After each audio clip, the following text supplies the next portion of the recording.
Friends, good evening, welcome to cash web.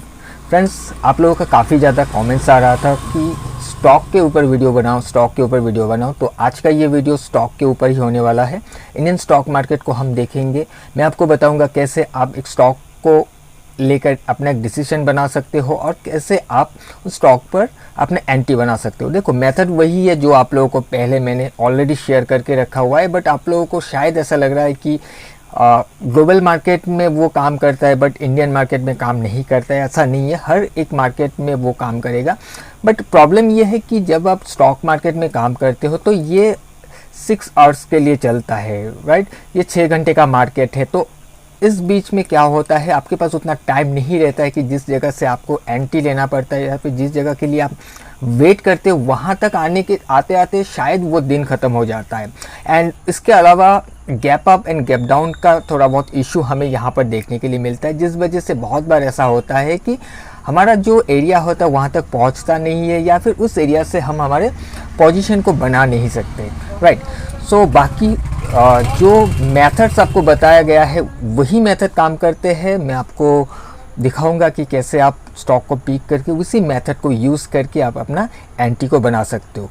तो चलिए हम क्या करते हैं, उसी वॉच लिस्ट पर चलते हैं हमारे इंडियन मार्केट के स्टॉक के एंड समझते हैं वहाँ पर। तो सबसे पहले हम क्या करते हैं यहाँ पर, चलो HDFC बैंक है, इसी से ही हम स्टार्ट करते हैं।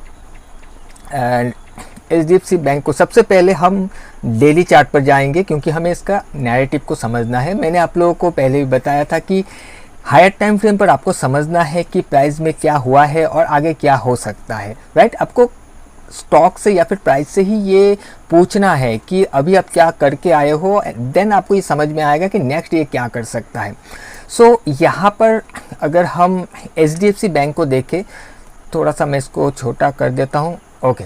तो यहाँ पर एक चीज़ हमें देखने के लिए मिल रहा है कि इस जगह से प्राइस ने बाउंस किया था। देखो, काफ़ी पीछे से मैं इसको स्टार्ट कर रहा हूँ क्योंकि ज़रूरी है अभी जिस जगह पर प्राइस है इसको समझने के लिए फर्दर हम क्या कर सकते हैं कि आज के दिन का जो मतलब कि लास्ट सेशन में जो हुआ है, क्या ये होना चाहिए था या फिर नहीं होना चाहिए था, कुछ ऐसा हो गया है। इसको भी समझने के लिए हम थोड़ा सा पीछे से आ रहे हैं कि प्राइस इस जगह से ऊपर गया था, प्राइस फिर से नीचे आया, लगभग अगर आप देखोगे इसके आसपास एक हायर लो का फॉर्मेशन किया, इसके लो तक तो आया नहीं है लेकिन एक हायर लो का फॉर्मेशन करते हुए प्राइस फिर से बाउंस किया, एक हायर हाई का फॉर्मेशन यहाँ पर बनाया है। फिर प्राइस ऊपर से रिट्रेस करके आया। अब देखो, जब इसमें एक स्ट्रेंथ हमें दिखा हायर हाई हायर लो का, तो इसका जो रिट्रेसमेंट है, रिट्रेसमेंट में इतना वीकनेस होना नहीं चाहिए था कि प्राइस फिर से इस वाले लेवल तक आ जाए। ये इसके पहले ही एक हायर लो का फॉर्मेशन करते हुए प्राइस में फिर से बाउंस आना चाहिए था। यहाँ तक आने का मतलब क्या है कि प्राइस में वीकनेस है, राइट, जिस वजह से प्राइस यहाँ तक पहुँच पाया है। अब एक चीज़ देखो, यहाँ पर जैसे कि हमने देखा कि प्राइस यहाँ से बाउंस करके ऊपर गया, फिर प्राइस नीचे आया, इस जगह पर आया, इस जगह से फिर बाउंस किया। मैं यहाँ पर एक लाइन को मैं ड्रॉ कर देता हूँ सबसे पहले। चलो, मैं इस वाले लो का एक लाइन यहाँ पर लगा देता हूँ, इसको थोड़ा सा मैं पतला कर देता हूँ ताकि डिस्टर्ब ना करे, ओके। अब हम समझते हैं कि इस वाले एरिया पर कि आज के दिन जो हुआ है, क्यों ऐसा हो गया कि प्राइस नीचे गिर गया। अब देखो कि प्राइस इस जगह से बाउंस किया, बाउंस करने के बाद यहाँ तक आया, यहाँ से फिर प्राइस नीचे आया, नीचे जब आया लास्ट इस वाले एरिया को अगर आप ध्यान से देखोगे, एक स्ट्रॉन्ग वॉल्यूम से एक बेयरिश कैंडल बना था, उसके बाद प्राइस में गैप डाउन हुआ, एक गैप क्रिएट करते हुए प्राइस ट्रेड किया था, राइट।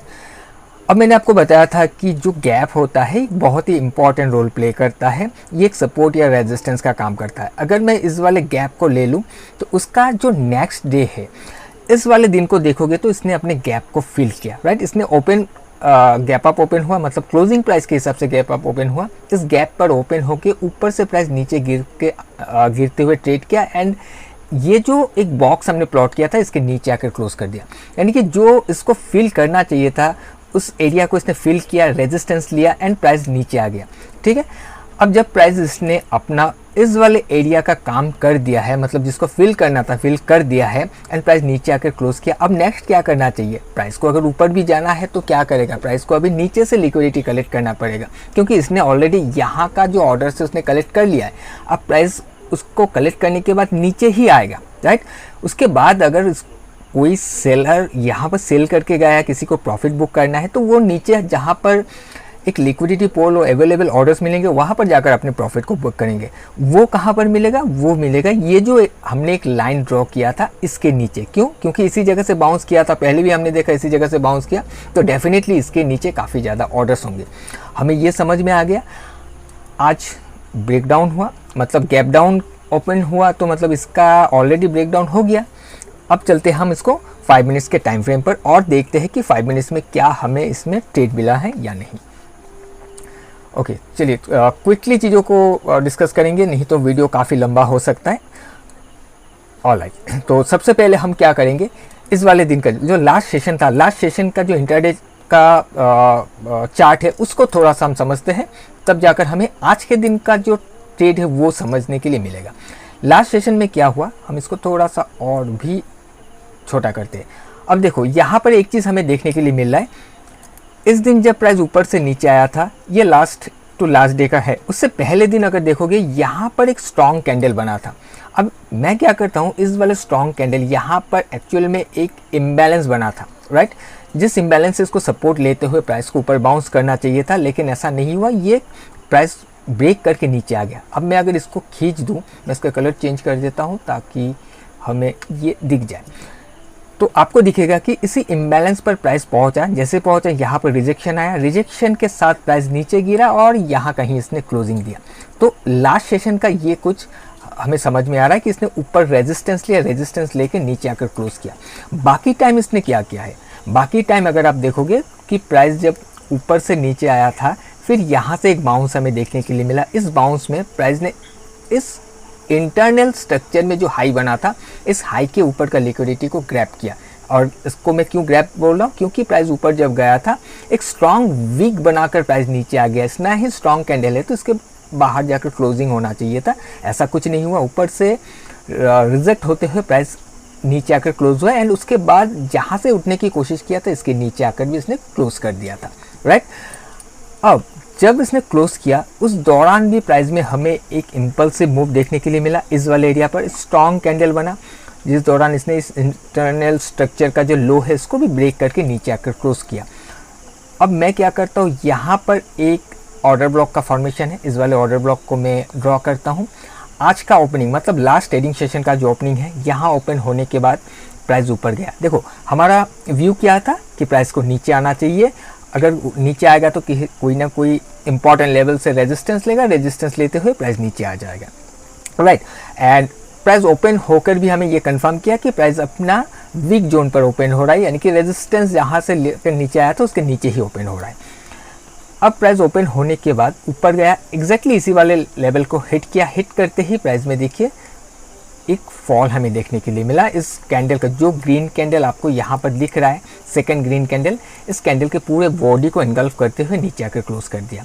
उसके बाद प्राइस ने फिर बाउंस किया। जब बाउंस किया, बाउंस करने के बाद प्राइस फिर से ये ब्रेकआउट नहीं कर पाया, वॉल्यूम ब्रेकआउट आया, उससे भी ज़्यादा वॉल्यूम के साथ प्राइस फिर से नीचे गिर गया।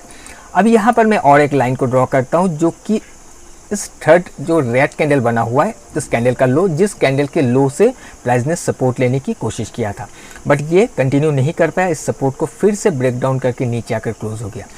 अब इस क्लोजिंग के बाद अगर आप चाहते तो यहाँ पर ही एक एंटी को बना सकते थे इसके ऊपर का स्टॉप लॉस लेते हुए, बट अगर कंफर्मेशन, डबल कंफर्मेशन चाहिए था कि प्राइस ने इसने तो क्लोजिंग दे दिया बट कोई फॉलो थ्रो कैंडल यहाँ पर नहीं बना जिससे कि हमारे पास कोई इम्बैलेंस वगैरह यहाँ पर क्रिएट हो, ऐसा कुछ नहीं हुआ। आप वेट किए, प्राइस अंदर चला गया फिर से एक ग्रीन कैंडल बनाते हुए। जब ये अंदर गया, इस बार इसके पास मौका था कि ऊपर चला जाए, नहीं जा पाया, फिर से रेजिस्टेंस लिया, वॉल्यूम ब्रेकआउट किया एंड फिर से बाहर आकर क्लोज हो गया, जो कि आपको यहाँ पर बता रहा है बार बार हायर लेवल से, यानी कि ऊपर से सेलिंग प्रेशर यहाँ पर हमें दिख रहा है। प्राइस बार बार नीचे आने की कोशिश कर रहा है। जब ऐसा हुआ तो ये जो ग्रीन कैंडल है, इस ग्रीन कैंडल को मैं अगर ड्रॉ करूँ तो आपको इसी वाले एरिया से दिखेगा कि प्राइस ऊपर गया, इसको हिट किया, हिट करते ही प्राइस में हमें डाउन साइड का मूव यहाँ पर देखने के लिए मिला है। ओके, आई होप कि आपको ये समझ में आया होगा कि कैसे ये वाला ट्रेड बना है और कैसे हमने इसका डेली चार्ट से इस नैरेटिव को समझा कि प्राइस को नीचे आना चाहिए था। अब चलो मैं और एक चार्ट का एग्जांपल ले लेता हूँ। मान लो कि इसका नीचे हमें ICICI बैंक दिख रहा है। अब ICICI बैंक को देखते हैं कि ICICI बैंक में क्या हुआ है। अब ICICI बैंक को भी हम लास्ट सेशन को ही देखेंगे। अब देखो प्राइस यहाँ से ऊपर गया, नीचे आया, फिर ऊपर गया, स्ट्रक्चर ब्रेकआउट हो गया, हायर हाई हायर लो का फॉर्मेशन यहाँ पर हो गया, प्राइस फिर से नीचे आया, नीचे आने के बाद फिर से प्राइस ऊपर जाने की कोशिश करने लगा, हायर लो का फॉर्मेशन है, बीच में से इंटरनल स्ट्रक्चर बनाते ऊपर जा रहा है। अब इस वाले एरिया को हम देखेंगे क्योंकि यहाँ पर प्राइस अभी अटक गया था, हमें इस दिन ट्रेड करना है, इस वाले एरिया को देखेंगे, अटक गया था प्राइस यहाँ पर। तो मैं क्या करता हूँ, यहाँ पर इस कैंडल को मैं ड्रॉ करता हूँ जिसका ब्रेकडाउन करते हुए प्राइस नीचे आया था, यानी कि ये एक माइनर सप्लाई एरिया हो सकता है। माइनर में इसलिए कह रहा हूँ क्योंकि ट्रेंड बुलिश है, राइट। अब देखो जब प्राइस ऊपर गया था, इस वाले लेवल को जाकर इसने हिट किया, स्ट्रक्चरली हायर है, हाई लो था, एक बुलिश कैंडल बनाकर इसने क्लोज किया, ठीक है। नेक्स्ट डे इसको कंटिन्यू करना चाहिए था बट नहीं किया, कोई प्रॉब्लम नहीं, ये नहीं किया है। प्राइस नीचे आया, इसके लो के नीचे आकर नीचे से लिक्विडिटी ग्रैब करते हुए ऊपर जाकर क्लोज किया। नेक्स्ट फिर से कंटिन्यू करना चाहिए था, नहीं कर पाया। फिर नेक्स्ट कैंडल को देखोगे तो सेम वही सिचुएशन है, प्राइस नीचे आया, नीचे से लिक्विडिटी लिया, लेने के बाद फिर से ऊपर जाकर इसने ऊपर जाकर क्लोज किया।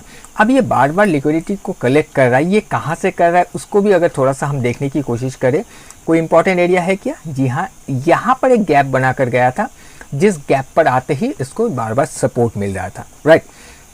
उसके बाद ये एक हायर हाई हाई लो का फॉर्मेशन यहाँ पर बना दिया। अब चलो, जब इसने हायर हाई हाई लो का फॉर्मेशन बना दिया, प्राइस नीचे से ऑलरेडी लिक्विडिटी ग्रैब कर चुका है, अब इसके पास मौका है कि प्राइस यहाँ से निकल जाए, एक स्ट्रॉन्ग ओपनिंग के साथ प्राइस में हमें स्ट्रॉन्ग मूव देखने के लिए मिले। रेदर इसने क्या किया, जब लास्ट 2 डेज का फॉर्मेशन हुआ तो यहाँ पर एक गैप बनाकर प्राइस क्लोज किया था, ओपनिंग में गैप था, एक वॉल्यूम एवर कैंडल इम्बैलेंस यहाँ पर बनाया था। नेक्स्ट इस दिन का ओपनिंग क्या था, गैप डाउन था, मतलब ये जो एक सपोर्ट बनना चाहिए था, जो गैप जोन था, इसके नीचे ओपन हो गया। ऐसा क्यों हुआ? इसको ओपनिंग तो ऊपर होना चाहिए था, इसके नीचे ओपन जब हो रहा है, ये आपको बता रहा है कि कहीं ना कहीं प्राइस में कमजोरी है। अगर कमजोरी है तो फिर क्या करेगा, ये इसके नीचे से तो ऑलरेडी ऑर्डर्स ले चुका है, तो इसके पास अभी ये वाला लो ही बचा हुआ है कि इसके लो के नीचे का भी ऑर्डर्स उसको लेना है, क्योंकि जब इसको यहाँ तक पहुँचा है तो इसको क्या करना चाहिए था, या तो इसको ऊपर जाना चाहिए था या फिर नीचे से लिक्विडिटी एक बार लेकर फिर ऊपर जाना चाहिए था। नीचे से ऑलरेडी दो बार आकर कलेक्ट कर चुका है, तो क्यों ये ऊपर नहीं जा पा रहा है, क्यों प्राइस में गैप डाउन ओपन हो रहा है। अब चलो हम इसको 5 मिनट में जाकर चेक करते हैं और देखते हैं कि 5 मिनट्स में क्या हमें इसमें एंट्री दिया है। ओके, तो यहाँ पर जो दिख रहा है तो वैसे एंट्री शायद दिया नहीं है, बट चलो देखते हैं कि कैसे आप एंट्री को बना सकते थे। अब इसके लिए हम सबसे पहले प्रीवियस डे को एक बार एनालाइज करते हैं। प्रीवियस डे में क्या हुआ, इसने कुछ इस तरीके से हायर हाई लो बनाते ऊपर गया था, फिर प्राइस नीचे गिरा, नीचे गिरने के बाद इस लो के नीचे आया, इसके नीचे का ऑर्डर्स कलेक्ट करते हुए यहाँ पर एक इम्पल्स मूव हमें देखने के लिए मिला था। जिस इम्पल्स मूव में यहाँ पर प्राइस में हमें इम्बैलेंस भी बनता हुआ दिखा, प्लस यहाँ पर हमें एक बीपीआर लेवल भी देखने के लिए मिला था।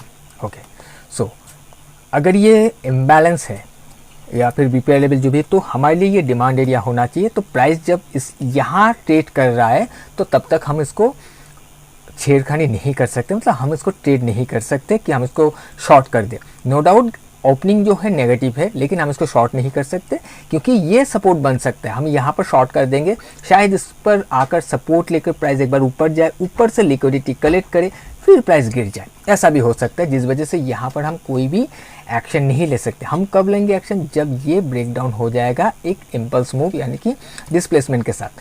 सो यहाँ पर हमें देखने के लिए मिला है कि कंटिन्यूसली इम्पल्सिव मूव के साथ प्राइस ने इस वाले एरिया को ब्रेक करके नीचे आ गया।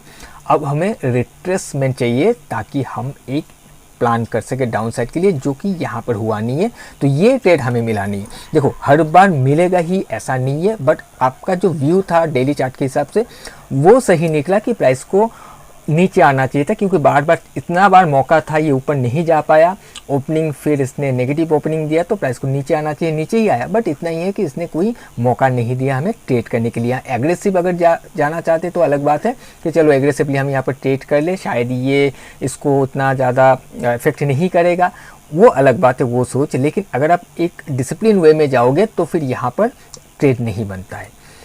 ठीक है, तो अभी हम और एक स्टॉक को देख लेते। चलिए एक दो स्टॉक को एक बार देखकर मैं आपको सब कुछ समझा देता हूँ, क्योंकि बहुत मैसेज आ रहा है कि इंडियन स्टॉक पर वीडियो बनाओ, इंडियन स्टॉक पर वीडियो बनाओ। तो एक बार एक्सिस बैंक को देखते हैं। ओके, अब एक्सिस बैंक को देखिए। एक्सिस बैंक में क्या हुआ,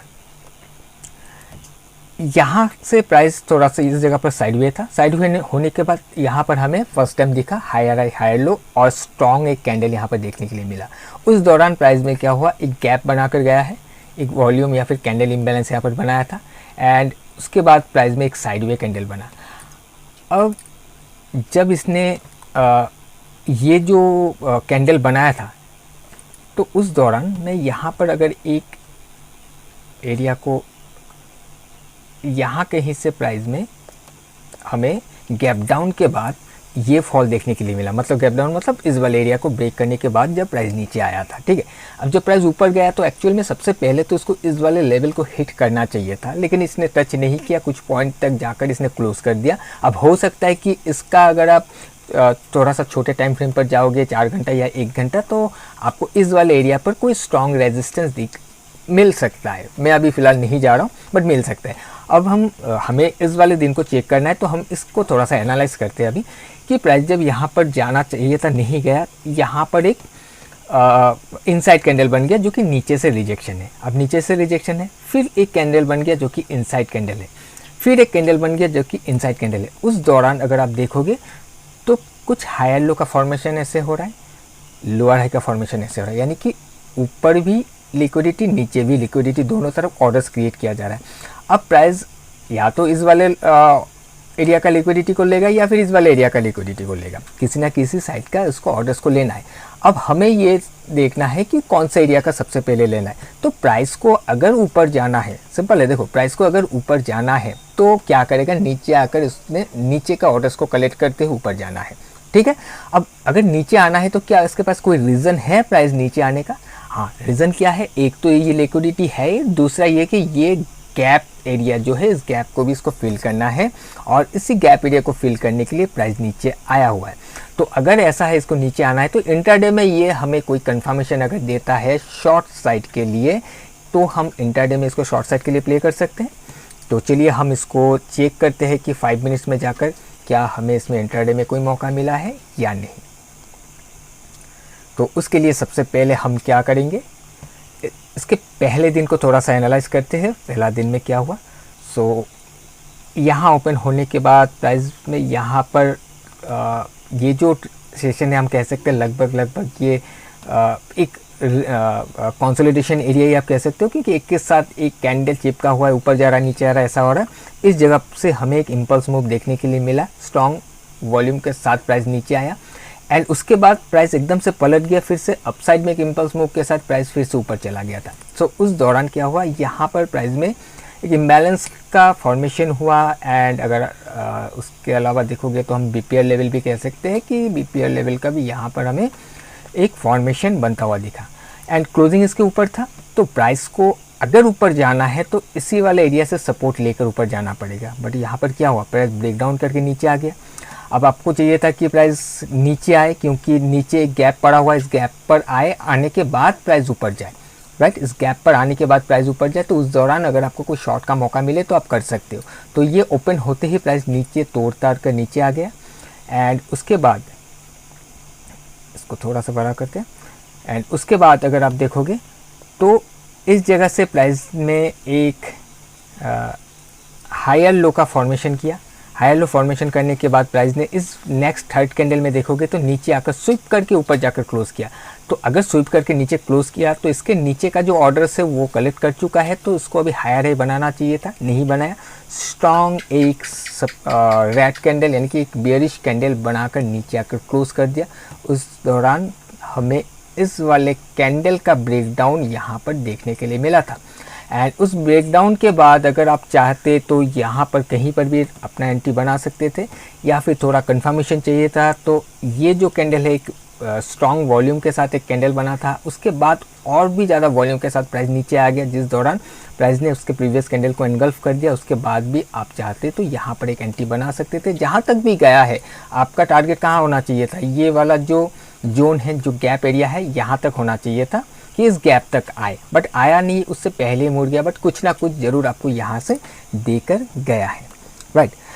सो हम किस और एक एग्जांपल को देख लेते हैं। चलिए मैं क्या कर यहाँ पर, चलो SBN को देखते हैं। चलिए SBN को देखते हैं कि SBN में क्या हुआ है। SBN में देखोगे तो एक स्ट्रॉन्ग कैंडल ही यहाँ पर बना हुआ है। तो क्या ये वाला जो कैंडल है सेम, इसको आज ऊपर जाना ही था या फिर नहीं जाना था? तो इसके लिए भी हमें क्या करना पड़ेगा, हमें थोड़ा सा पीछे से इसको एनालाइज करना पड़ेगा। अब पीछे क्या हुआ कि प्राइस इस जगह पर एक लो बनाया था, इसको ब्रेक डाउन करके नीचे आया। ये लोअर का फॉर्मेशन है, ब्रेकअप स्ट्रक्चर है, राइट। और ये कहाँ से गिरा था? कुछ इस तरीके से नीचे गिरा था। जब ये नीचे गिरा तो ये वाला एरिया हमें दिख रहा है कि इम्पल्स मूव के साथ प्राइस नीचे आया था, मतलब बहुत स्ट्रॉन्ग तरीके से प्राइस नीचे आया था। तो उस दौरान एक डेली के चार्ट पर भी हमें यहाँ पर एक सप्लाई एरिया देखने के लिए मिल रहा है। और जब ये सप्लाई एरिया हमें देखने के लिए मिला है तो आप देखोगे ये वाला जो इसके पहले दिन का कैंडल है, इसने इस वाले सप्लाई एरिया को जाकर हिट किया है। तो इसने ऑलरेडी अपने सप्लाई एरिया को जाकर हिट कर दिया है। तो आज के दिन हम लॉन्ग साइड के लिए कोई भी प्लान नहीं कर सकते हैं। हमारा अगर प्लान होता भी तो हमें इसको रिवर्स डायरेक्शन के लिए हम प्लान कर सकते थे, या फिर हमें वेट करना पड़ता कि इसने ऑलरेडी सप्लाई एरिया को हिट किया है, अब प्राइस यहाँ पर मुड़ने की कोशिश करे, रुके, होल्ड करे, होल्ड करने के बाद फिर हमें मौका दे तो हम एक डाउन साइड के लिए ट्रेड बना सकते हैं। कहीं ना कहीं हो सकता है ये वाला जो एरिया है, इस वाले एरिया तक प्राइस एक बार पहुँच जाए। तो यहाँ पर SBN में हमें कोई ट्रेड करना नहीं था, यहाँ पर ट्रेड बनता ही नहीं है, ये सिलेक्शन में आएगा ही नहीं। ओके, अब चलो हम कोटक बैंक को देखते हैं। कोटक बैंक में, इसको मैं डिलीट करता हूँ। कोटक बैंक में अगर आप देखोगे तो यहाँ पर मैं एक इस वाले कैंडल को मैं ड्रॉ कर रहा हूँ, ठीक है। अब प्राइस में क्या हुआ कि यहाँ से price higher high high low structure, छोटा छोटा स्ट्रक्चर बनाते हुए ये अपने सप्लाई एरिया को जाकर हिट किया और इस जगह पर जाकर इसने वॉल्यूम ब्रेकआउट किया। नेक्स्ट क्या हुआ, प्राइस नीचे गिर गया, लोअर लो का फॉर्मेशन कर दिया। तो ये सिंपल एक हमें समझ में आ रहा है कि प्राइस में ये एक डाउन साइड का रैली था, उसके बाद आराम आराम से प्राइस ऊपर गया, सप्लाई एरिया को हिट किया। हिट करते ही प्राइस में वॉल्यूम ब्रेकआउट आया एंड प्राइस अपना फिर इस एरिया से निकल कर नीचे आ गया। तो हमें यहाँ पर अभी शॉर्ट साइड का मौका मिल सकता है, और अगर शॉर्ट साइड का मौका मिलता है कि इसके पास कोई रीज़न है नीचे आने का, तो उसको भी अगर हम चेक करें तो हम इसको थोड़ा सा बड़ा करते हैं और यहाँ पर एक गैप है, आपको शायद दिख रहा होगा, ये गैप एरिया है इस दो कैंडल के बीच में। अगर ये गैप एरिया है तो इस गैप एरिया को ये फिल करने के लिए आ सकता है, राइट। तो आप देख सकते हो कि यहाँ से इसने ओपनिंग ही इसके नीचे दिया है, उसके बाद प्राइस नीचे ही आया है। चलो मैं इसको आपको एक बार 5 मिनट्स के चार्ट पर जाकर भी दिखा देता हूँ। ऑलराइट, चलो सो उससे पहले हम प्रीवियस डे को अगर चेक करें तो प्रीवियस डे के नीचे ही ये ट्रेड कर रहा है, मतलब इस दिन का कोई भी ऐसा लेवल नहीं है जिसको हम यूज़ कर सकते थे, क्योंकि ओपन होने के बाद प्राइस नीचे ही गिर रहा है। अब हम इस वाले दिन को अगर देखें तो यहाँ पर थोड़ा सा हम एनालाइज करते हैं कि ओपन होने के बाद क्या किया। प्राइस ऊपर से रिजेक्शन आया, नीचे आया, प्राइस नीचे गिरा, इस वाले जो सेकेंड कैंडल का जो लो है इसके नीचे आया, एक स्ट्रॉन्ग रिजेक्शन यहाँ पर हमें देखने के लिए मिला। एंड इस रिजेक्शन का मतलब क्या है, इसके नीचे का ऑर्डर्स को कलेक्ट किया तो अब प्राइस को अपसाइड में जाना चाहिए। लेकिन यहाँ पर क्या हुआ, प्राइस ऊपर नहीं गया, प्राइस इस वाले वीक एरिया पर आने के बाद काफ़ी टाइम ट्रेड किया, ट्रेड करने के बाद यहाँ पर प्राइस बाहर निकल गया, राइट। तो हम क्या करते हैं, यहाँ पर ये जो वीक है, मैंने आपको एक इम्पॉर्टेंट जोन के बारे में बताया था, हिडन प्राइस डिलीवरी एरिया, ठीक है, जो कि यहाँ पर हमें बनता हुआ दिख रहा है। इस वाले वीक का जहाँ पर ब्रेकडाउन हुआ है उस वाले कैंडल तक हम अगर हम इसको ले तो ये वाला एरिया बन रहा है। तो मैं अगर इसको यहाँ पर ज्वाइन करता हूँ तो आपको दिखेगा कि प्राइस यहाँ पर बाहर निकल के बाद ऊपर गया और इसी जगह से ही प्राइस में फिर से हमें फॉल देखने के लिए मिला है। अब यहाँ पर प्राइस ऊपर गया, देखिए यहाँ पर वॉल्यूम का ब्रेकआउट आ गया, इस वाले एरिया पर जाते ही यहाँ पर कंटिन्यूसली वॉल्यूम का ब्रेकआउट हो रहा है, देन प्राइस एकदम से प्राइस फॉल कर गया। अगर आप चाहते तो इसको इस वाले एरिया से ही ट्रेड बना सकते थे ऊपर का स्टॉप लॉस लेते हुए। और अगर कंफर्मेशन चाहिए था तो इसको भी और भी छोटा टाइम फ्रेम पर जाकर भी देखिए आप कंफर्मेशन ले सकते हो, मतलब 1 मिनट के चार्ट पर जाकर भी अगर आप चाहो तो कंफर्मेशन यहाँ पर ले सकते हो। चलो मैं आपको एक बार दिखा देता हूँ यहाँ पर 1 मिनट के चार्ट पर कि कुछ हमें कंफर्मेशन मिला या फिर नहीं। आई थिंक ये वाला एरिया है, हाँ ये वाला एरिया है। चलो जैसे कि यहाँ से बाहर निकला, बाहर निकलने के बाद प्राइस धीरे धीरे यहाँ पर छोटा छोटा स्ट्रक्चर बनाते हुए हायर हाई हाई लो बनाते ऊपर जा रहा है, यहाँ तक जाकर हाई बनाया। फिर प्राइस में हमें इस जगह से एक फॉल देखने के लिए मिला स्ट्रॉन्ग वॉल्यूम के साथ। उस दौरान क्या हुआ, यहाँ पर CISD या फिर मार्केट स्ट्रक्चर शिफ्ट यहाँ पर हमें देखने के लिए मिला। जब ये हुआ है तो उस दौरान जो भी POI 1 मिनट के चार्ट पर हुआ है, ये वाला हमारा POI है, एक ऑर्डर ब्लॉक का फॉर्मेशन है। यहाँ से आप शॉर्ट कर सकते थे। ये रिटर्न जब गया रिट्रेस करते हुए, यहाँ से आपका एंट्री ट्रिगर होता है एंड प्राइस नीचे इसके ऊपर का स्टॉप लॉस लेते हुए। और आप देख सकते हो शानदार मूव आपको यहाँ पर भी मिल जाता है, यहाँ तक आपका टारगेट होता है जो कि ये हिट भी कर दिया है। ओके, सो आई होप कि आपको ये समझ में आया होगा कि कैसे आपको ट्रेड को बनाना है और साथ ही कैसे आपको डेली चार्ट पर चीज़ों को देखना है। देखिए डेली चार्ट आपको व्यू बता देगा कि आपको क्या करना चाहिए, कि प्राइस में अभी फ़िलहाल क्या हुआ है, क्या कर के बैठा हुआ है, अब क्या प्रोबेबिलिटी है करने का। अगर इसने कोई रेजिस्टेंस को ऑलरेडी हिट कर चुका है तो चांसेस यही होगा ना कि आप उस जगह पर हिट करने के बाद अगर रिजेक्शन ले रहा है रेजिस्टेंस को, मतलब यहाँ पर एग्जिट अगर बन चुका है तो कहीं ना कहीं फिर से एंट्री होने के लिए प्राइस को नीचे आना पड़ेगा, किसी न किसी सपोर्ट पर आना पड़ेगा, किसी न किसी डिमांड पर आना पड़ेगा। तो उस हाइपोथेसिस के साथ आप एक शॉर्ट का प्लान कर सकते हो। अगर कोई प्राइस मान लो कि यहाँ कहीं पर रेजिस्टेंस है, ये हमारा रेजिस्टेंस है, अब मान लो कि यहाँ पर एक कैंडल बना हुआ है, एक ब्रेकआउट कैंडल यहाँ पर ऐसे करके हायर है हेलो का फॉर्मेशन करके क्लोज किया हुआ है। अब रेजिस्टेंस यहाँ पर है, कोई भी रेजिस्टेंस हो सकता है, वो गैप हो सकता है, वो कोई ऑर्डर ब्लॉक हो सकता है, वो कोई इम्बैलेंस हो सकता है, वो कोई बीपीएल लेवल हो सकता है, कुछ भी हो सकता है, वो यहाँ पर है। तो आपके माइंड में क्या होना चाहिए कि प्राइस को तो यहाँ पर जाना चाहिए था, लेकिन ये तो यहाँ पर क्लोज हो गया है, यहाँ तक क्यों नहीं गया। अगर नहीं गया तो चांसेस है कि ये नेक्स्ट कंटिन्यू करे यहाँ तक जाने के लिए, राइट। ये यहाँ पर जाने के बाद ही प्राइस में अगर गिरावट आना है, रिट्रेस करना है, तभी वो आ पाएगा। तो ये चीज़ आपको समझ में आना चाहिए। तो उसी के बेस पर ही आप फिर इंटरडे में जाकर आप प्लान कर पाओगे। जब आपका व्यू बन गया है कि हाँ अभी इसको लॉन्ग साइड में ट्रेड करना है, तो आप लॉन्ग साइड के लिए ही ढूंढोगे, आप उसी का ही वेट करोगे। उस दौरान आप कोई भी टाइम फ्रेम को यूज़ कर लो। जब आपको एक एरिया पता चल गया, 5 मिनट्स या 15 मिनट्स में आपको इंटरडे के चार्ट पर एक एरिया पता चल गया, इस जगह से मुझे ट्रेड को भी बनाना है, वहाँ पर जब आप 1 मिनट का चार्ट भी यूज़ करोगे तो दिक्कत नहीं होगा। ओके, आई होप कि आपको समझ में आ रहा होगा या फिर मैं आपको समझा पा रहा होगा। अगर फिर भी कन्फ्यूजन हो रहा है तो मुझे कमेंट करके बताइएगा। अब चलो मैं आपको और एक चार्ट दिखा देता हूँ, और चलिए एक काम करते हैं, हम एक बार रिलायंस को देखते हैं जो कि सबका बाप है। और रिलायंस का स्ट्रक्चर काफ़ी अच्छा लग रहा है। अब यहाँ पर रिलायंस को अगर देखोगे, इस जगह से देखिए कि रिलायंस यहाँ से प्राइस ऊपर गया था, ऊपर से प्राइस नीचे आया, यहाँ पर से प्राइस फिर से थोड़ा सा बाउंस किया, बाउंस करने के बाद प्राइस फिर से नीचे गिर गया। अब इस एरिया को समझिए सबसे पहले, मैं इस वाले दिन पर भी आऊँगा, बट इस एरिया को समझिए सबसे पहले कि जब प्राइस ने इस जगह से ही ऊपर गया था तो क्यों प्राइस नीचे गिर गया। इसको यहाँ से कंटिन्यू कर जाना चाहिए था। रीज़न क्या है? रीज़न ये है कि इसको एक्चुअल में जहाँ तक आना चाहिए था वो वहाँ तक नहीं आया, और ये जो बना है, ये जो एक लो बना कर ऊपर जा रहा है, ये सिर्फ और सिर्फ इसके नीचे ऑर्डर्स क्रिएट करने का एक बहाना था। ठीक है, अब मैं आपका एरिया ड्रॉ करके मैं दिखाता हूँ, जो कि है यहाँ से लेकर, सॉरी,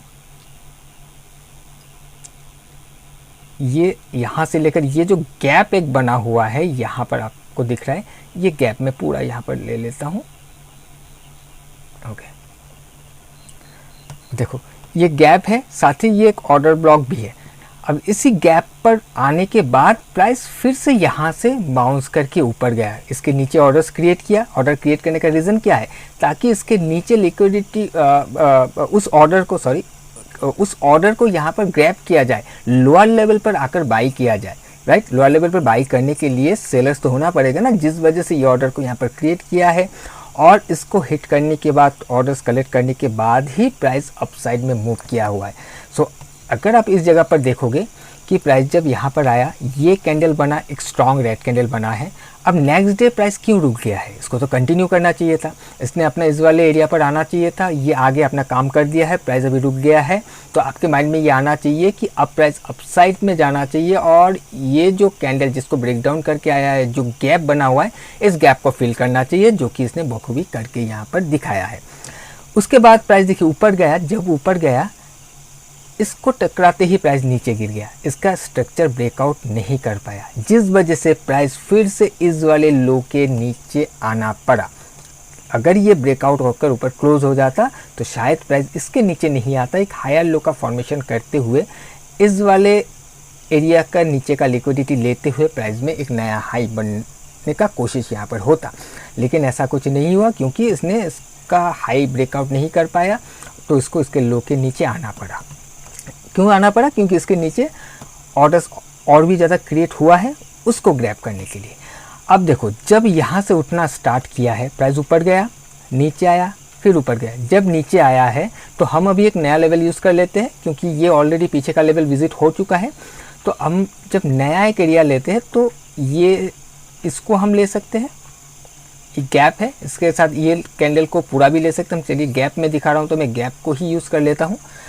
अब जब प्राइस ऊपर गया, ऊपर जाने के बाद जब नीचे आकर इसने इस वाले गैप को फिल किया, नीचे से रिजेक्शन आपको दिख रहा है, तो आपको समझ में आ जाना चाहिए कि नो डाउट यहाँ पे वॉल्यूम बढ़ा हुआ है, रेड कैंडल दिख रहा है, लेकिन इसने अपना सपोर्ट एरिया को या फिर एक डिमांड एरिया को ऑलरेडी विजिट कर चुका है, हिट कर चुका है। तो अब नेक्स्ट इसको अपसाइड में जाना चाहिए, जो कि ये अपसाइड में आपको ऊपर जाकर भी दिखाया है। अब अगर मैं इसी दिन को 5 मिनट के चार्ट पर जाकर दिखाऊँ, शायद आपको ट्रेड नहीं भी मिला होगा, क्योंकि एक स्ट्रॉन्ग कैंडल दिख रहा है, बट फिर भी हम एक बार चेक कर लेते हैं। ओके, तो ये एक्चुअल में ये स्टार्टिंग में ही ख़त्म हो चुका था, क्योंकि जितना दिख रहा है तो शायद 1.5 से 2% ऑलरेडी ओपन होने के बाद मूव कर चुका होगा। सॉरी, इसको नहीं, मैं इसको एक बार मेज़र कर लेता हूँ। यहाँ से लेकर यहाँ तक अगर हम देखें तो हाँ, लगभग 2% का मूव यहाँ पर ऑलरेडी कर चुका था। तो इसमें एक्चुअल में और छेड़खानी करना बनता नहीं है। फिर भी अगर एग्रेसिव वे में आप जाना चाहते थे तो आपको यहाँ पर दिखेगा कि प्राइस जो ऊपर गया था, इस जगह पर हाई बनाने के बाद प्राइस नीचे आया और नीचे आते ही यहाँ पर एक वॉल्यूम ब्रेकआउट्स हुआ। वॉल्यूम ब्रेकआउट्स होने के बाद प्राइस यहाँ पर रुक गया। रुकने के बाद ये बाहर यहाँ से निकला है, मतलब कि इसके नीचे आकर इस जगह से मैं यहाँ पर ये ड्रॉ करके मैं आपको दिखाता हूँ। चलिए, ये जो एक इम्बैलेंस बनाया था, इस वाले इम्बैलेंस तक आया, आते ही वॉल्यूम में ब्रेकआउट्स आया एंड ब्रेकआउट आने के बाद प्राइस में इस रेड कैंडल का जब ब्रेकआउट ऊपर हो गया, उस दौरान यहाँ से एंटी को बनाया जा सकता था और जितना भी ऊपर गया, जो भी आपका फर्दर रेजिस्टेंस लेवल होगा, वहाँ तक आप टारगेट लेकर चल सकते थे। अब इसको हम फिर से डेली चार्ट पर चलते हैं और लास्ट सेशन का समझते हैं, लास्ट सेशन में ऊपर क्यों गया है। अब देखो, जब प्राइस यहाँ से ऊपर गया है, इस जगह से जब ऊपर गया है, तो इसने नीचे से ऑलरेडी सपोर्ट ले चुका है ना। नीचे जो करना था, जहाँ तक आना था वो आ चुका है यहाँ से। अब इसको कहाँ पर जाना चाहिए? इसको एक्चुअल में अभी इस वाले एरिया तक जाना चाहिए, ठीक है। इसका जो वीक एरिया है, इस वीक पर ही ऑर्डर्स रहेंगे, इस वीक पर ऑर्डर्स रहेंगे एंड इसके बाहर काफ़ी ज़्यादा ऑर्डर रहेगा। तो हमारा क्या इनिशियल टारगेट होना चाहिए कि पहला तो सबसे दूर का अगर हम ले तो ये जो हाई बना हुआ है, इस वाले हाई के ऊपर का जो ऑर्डर्स है उसको टारगेट करेगा, ठीक है, क्योंकि नीचे ऑलरेडी ले चुका है तो ऊपर जाकर इसको रिलीज़ करना पड़ेगा।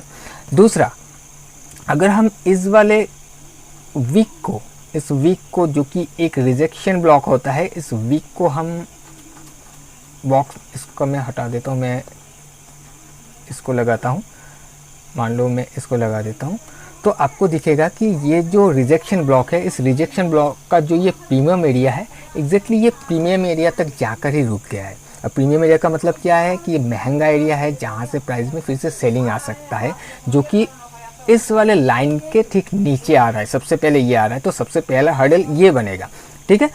तो ऊपर कंटिन्यू करने का रीज़न है कि प्राइस को ऊपर जाकर लिक्विडिटी को लेना पड़ेगा। जहाँ पर ऑर्डर्स है सबसे ज़्यादा, वहाँ पर जाने के बाद ही नीचे से अगर बाइंग हुआ है वो अगर सेल करना चाहे तो वहाँ पर ही उसको अवेलेबल ऑर्डर मिलेंगे, ठीक है, जो कि इस प्रीमियम एरिया पर मिल सकता है या फिर ये जो इक्वल हाई का फॉर्मेशन बना हुआ है इसके ऊपर मिल सकता है। तो ये प्रीमियम हाई एरिया पर जाते ही प्राइस वहाँ तक ही रुक गया है, ठीक है। तो आई थिंक इसका आपको समझ में आ गया होगा। एंड इसके अलावा और एक चीज़ है, जैसे कि मैं आपको बताता हूँ कि एक ऑर्डर ब्लॉक जब बनता है वो वैलिड कब होता है, जब एक इम्बैलेंस बनता है वहाँ पर, राइट। एक इम्बैलेंस रहता है तभी वो ऑर्डर ब्लॉक वैलिड रहता है। तो अगर डेली में भी एक ऑर्डर ब्लॉक बनना है, इस कैंडल को ऑर्डर ब्लॉक बनाना है तो डेली में भी इम्बैलेंस बनना चाहिए। अगर डेली में भी इम्बैलेंस बनेगा तो एक कैंडल ऊपर ही बनना चाहिए, राइट, कि नेक्स्ट कैंडल अगर यहाँ पर आ जाए तो ऑर्डर ब्लॉक तो बनेगा ही नहीं, तो एक ऊपर ही बनना चाहिए जो कि डेली में यहाँ पर बना कर दिखाया हुआ है। बाकी ये कंटिन्यू करने का क्या रीज़न है मैंने आपको बताया है। अभी इसको हम 5 मिनट्स में जाकर एक बार देख लेते हैं कि क्या इसमें कोई एंट्री बना है या नहीं। तो उसके लिए सबसे पहले हम इस वाले दिन को देखते हैं। इस वाले दिन में एक स्ट्रॉन्ग मूव था, यहाँ पर जाकर इसने एक हाई बनाया था एंड प्राइस नीचे आकर यहाँ कहीं क्लोज़ किया। आज मतलब लास्ट सेशन में ओपन होते ही प्राइस में फिर से एक स्ट्रॉन्ग कैंडल देखने के लिए मिला, जब कि इसने इस वाले कैंडल को भी ब्रेक करके ऊपर क्लोज कर दिया था, लेकिन ये सस्टेन नहीं कर पाया। नेक्स्ट 1-2 कैंडल में फिर से नीचे आ गया। जब ये प्राइस नीचे आया तो इसके लिए रुकावट कहाँ पर है? इसके लिए रुकावट है ये वाला एरिया। क्यों है ये वाला एरिया? इसको अभी मैं कलर चेंज कर देता हूँ। चलो, ये वाला एरिया क्यों है? क्योंकि इस जगह से अगर आप देखोगे तो इम्पल्स मूव आपको देखने के लिए मिल रहा है। सेकंड ये है कि प्राइस नीचे आने के बाद जब ऐसे गया था, यहाँ पर एक लो है, जिस लो के नीचे ऑर्डर्स रहेंगे, लिक्विडिटी रहेंगे, और आपको दिख भी रहा है कि प्राइस जैसे ही इसको हिट किया, टकराते ही प्राइस में फिर से एक इम्पल्स मूव हमें यहाँ पर देखने के लिए मिला है। जब ये इम्पल्स मूव यहाँ पर हुआ तो उसके बाद ये जो कैंडल है, इस कैंडल से ही एक ऑर्डर बनता है, क्योंकि इम्पल्स मूव है, इम्बैलेंस भी है, तो इस कैंडल से एक ऑर्डर बनता है। इसके नीचे का स्टॉप लॉस एंड अब देखो इसी प्रीमियम जोन तक जाकर ही प्राइस में फिर से हमें डाउनसाइड का मूव देखने के लिए मिला है। इनिशियली हमारा टारगेट अगर हम लेकर चले तो हम टारगेट यहाँ तक का ही लेते, लेकिन जब प्राइस यहाँ पर जाकर ही हमें फिर से डाउनसाइड में जो डिस्प्लेसमेंट है या इम्बैलेंस हमें शो कर रहा है, तो उस दौरान हमें थोड़ा सा अलर्ट होते हुए शायद हम मॉडिफाई करते हुए यहाँ कहीं हमें एग्ज़िट होना पड़ता है। और बाय द वे अगर आप एग्ज़िट भी नहीं होते तब भी आपको एक अच्छा प्रॉफिट देकर ही जाता है। यहाँ पर एंट्री लास्ट तक भी आपको रुके रहते तो यहाँ तक का आपका एग्ज़िट ऑलमोस्ट 1:4 आई थिंक आपको मिल जाता। चलिए इसको एक बार हम मेज़र कर लेते हैं कि कितना मिलता। अभी तक हमने कुछ मेज़र किया नहीं है, बट आपको 1:3 के ऊपर हर एक ट्रेड में मिल जाएगा, इतना मैं आपको एश्योरेंस दे सकता हूँ। तो चलो यहाँ तक, और मान लेते कि यहाँ कहीं आपको मार्केट ने निकाल दिया तो आपको दिखेगा कि 1:4 यहाँ पर आपको देकर गया होगा अगर आप अंत तक भी इसको लेकर रुका देते तो। सो आई होप कि आपको समझ में आया होगा कि कैसे आपको काम करना है। सेम मेथड को ही यूज़ करना है, बट प्रॉब्लम क्या होता है वो भी मैंने आपको बताया स्टार्टिंग में कि इंडियन मार्केट में या फिर स्टॉक में, जो स्टॉक मार्केट नॉर्मली 6 घंटा का सेशन होता है हमारे लिए, तो उस दौरान क्या होता है, टाइम के इशू की वजह से बहुत बार ऐसा होता है कि हमें ऑर्डर नहीं मिलता या फिर हम ले नहीं पाते। बट यही प्रॉब्लम होता है, and gap up gap down का भी प्रॉब्लम होता है। बाकी जो मेथड आपको बताया गया है उस मेथड को यूज़ करोगे तो डेफिनेटली आपको एक अच्छा ट्रेड करने के लिए मिलेगा। ओके, सो चलिए, अगर कोई कन्फ्यूजन है तो मुझे कमेंट करके ज़रूर से बताइएगा। मैं कोशिश करूँगा आपको आपके सवाल का जवाब देने के लिए। एंड ये वीडियो अगर पसंद आया तो वीडियो को लाइक कर दीजिएगा, और पहली बार इस चैनल पर आए हो तो चैनल को सब्सक्राइब भी कर दीजिएगा। तो मैं मिलता हूँ आपसे किसी और नए वीडियो में। Till then, bye bye.